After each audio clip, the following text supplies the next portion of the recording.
Norell, there seems to be some debate on this. Did you get to Grant before he threw that touchdown pass early in the game? What do you think first? Why? It was close. I know I got there. So, I've got there. I know I got there. Yeah, I feel like I know I got there. It looks like you and Pride had a little conversation there. What did you say to him? I just a little upset, because he preaches so much competition that, that it was really competitive, and I wanted to win being on the white team. So, and they got the touchdown on that play. So it was like, come on, I wanted my sack counted. But he had Cam over to me and told me if I got another one, then he going to make sure he counted it. You feel like the video will indicate you? Most definitely. Norell, you guys, both defensive lines as a whole, kind of got through the line a lot, made a couple tackles for loss, a couple sacks. How did you feel both sides, Marine and White, played up front today? I feel like we played really good. That's what Coach JC said. He like, it don't matter what team you on, he wanted D-line to dominate, and I felt like that's what we went out there and put on tape, that we dominated. Where do you feel like personally you've made the most growth in your game in between winter and spring?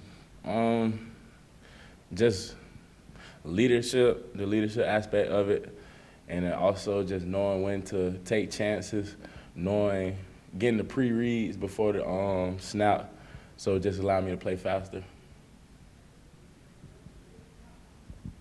What would you say the biggest difference from the defense last year to this year is for your position, and what have you seen from the young guys?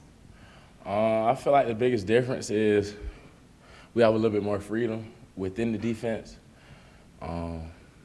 The young guys, I feel like they're coming along very well. Braylon was beside me today. He did good today. Gunner, he did good on the other side. CJ, all the young guys, they just continue to come along. I feel like they came along each and every day with the 15 practices that we had.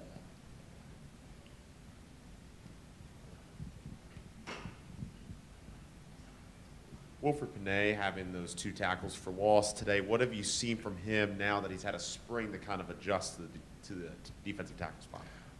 He's one of the hardest workers in the room, and I feel like that's comes from him being from France. He's been from a whole different country, so he has something bigger that he's playing for that, everybody probably not playing for. He's playing for a whole country, whereas, most people playing for their city or their state.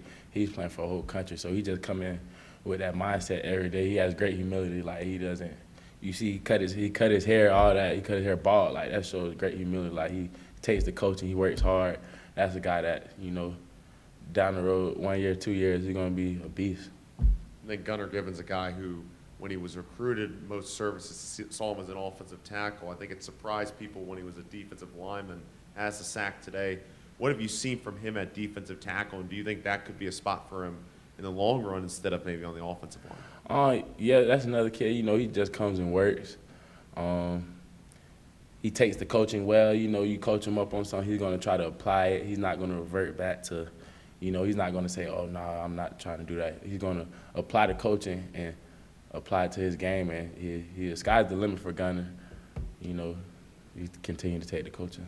And then what are the similarities and kind of differences that you've seen in the Brent Pride defense compared to defenses that you've played in, whether it's Justin Hamilton, Bud Foster, what the other defenses? I feel like the defense is similar to Bud's defense. My freshman year, like I said, having a little bit more freedom. I can't really tell y'all what we do up front, but just having the freedom to play within the defense, but also knowing where you fit, where you're supposed to be at, is just I like playing a defense like this.